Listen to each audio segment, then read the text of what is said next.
তো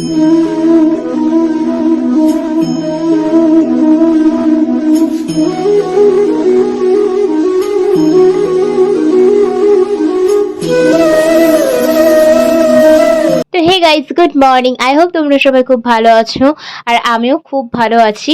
তো এটা হচ্ছে আমার ফার্স্ট ব্লগ। তো আই হোপ তোমাদের ব্লগটা ভালো লাগবে। আর এই ফার্স্ট ব্লগটাই শুরু করছি একদম মন খারাপ নিয়ে।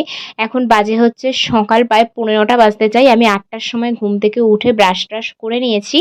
এখন দেখো আমি বিস্কিটটা খেয়ে নিচ্ছি, কারণ আমি হচ্ছে এখন যাবো হচ্ছে এখান থেকে বাস স্ট্যান্ডে, কারণ প্রীতম হচ্ছে ব্যাঙ্গালোর থেকে এসছিল হচ্ছে তোমার 1 মাসের জন্য। তো আজকে হচ্ছে ওর ফেরার কথা আবার ব্যাঙ্গালোরে। তো সেই কারণে ও এখান থেকে বাস ধরে ফার্স্টেই যাবে হচ্ছে হাওড়া স্টেশনে। তো সেই কারণে আমি ওকে একটুখানি সি অফ করতে যাচ্ছি, কারণ আবার কবে দেখা হবে তার কোনো ঠিক নেই। হ্যাঁ, দেখা হবে দুর্গাপুজোতেও আবার আসবে, তখন অবশ্যই করে দেখা হবে। আর সকালবেলা পরিবেশটা কতটা সুন্দর লাগে। রোজ রোজ তো 12টার সময় ঘুম থেকে উঠি, তো এত সুন্দর সকালটা দেখতে পারি না। আর এখানে দেখো ব্যাগ ফ্যাগ নিয়ে অলরেডি চলে এসেছিল আমার আসার আগেই।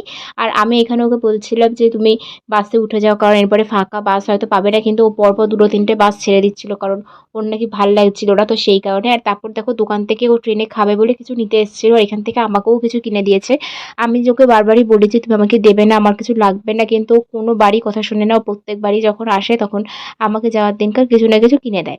আর এখানে ওর মুখ দেখাতে বারণ করছে, কারণ ওর নাকি কষ্ট হচ্ছে। আর ওর সত্যি কষ্ট হচ্ছিল, সেটা আমি বুঝতে পেরেছি।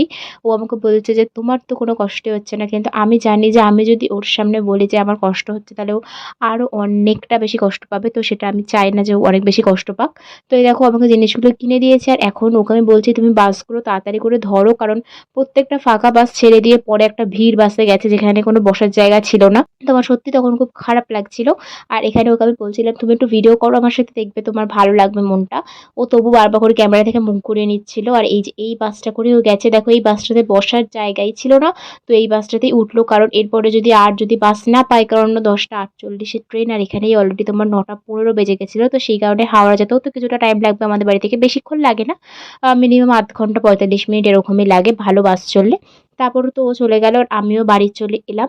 আর বাড়িতে এসে তোমাদেরকে দেখাচ্ছি যে ও আমাকে কি কি দিয়েছে। দেখো এইটা একটা দিয়েছে, এটা খেতে আমি খুবই ভালোবাসি ছোটবেলা থেকে। এই বাদামটা খেতেও ভালোবাসি। তো এগুলো সবই জানে। আর এই যে এত এত কিছু দেওয়ার কোনো মানেই ছিল না। আমাকে বলেছিলাম তুমি যেকোনো একটা দাও, আর বাদবাকি তুমি নিয়ে যাও, কারণ ট্রেনে বসে তুমি খাবে, আমি কোনো জার্নি করব না। কিন্তু ও আমাকে এতগুলো দিয়ে ও মাত্র 2খানা জিনিস কিনেছে ওর নিজের জন্য। তারপর আমি বাড়িতে চলে এলাম। আর এখানে দেখো ভিডিও কল করেছে, আর ভিডিও কলে তোমরা ওর মুখটা দেখেই বুঝতে পারছো যে ও কতটা কষ্ট পাচ্ছিল। তো তবুও আমি ওকে হাসানোর চেষ্টা করছিলাম। আর ও এতে বলছিল তোমার কোনো কষ্টই হচ্ছে না জানি, কারণ তুমি এবার একদম স্বাধীনভাবে থাকতে পারবে, কোথাও তোমাকে বেরোনোর জন্য কেউ ফোর্স করবে না, এই করবে না, এইসব হেনা তেনা অনেক কথাই আমাকে বলছিল। কিন্তু সেটা কি হয় বলো? আমি যদি মন খারাপ করি তাহলে ওর মনটা আরও বেশি খারাপ হয়ে যাবে।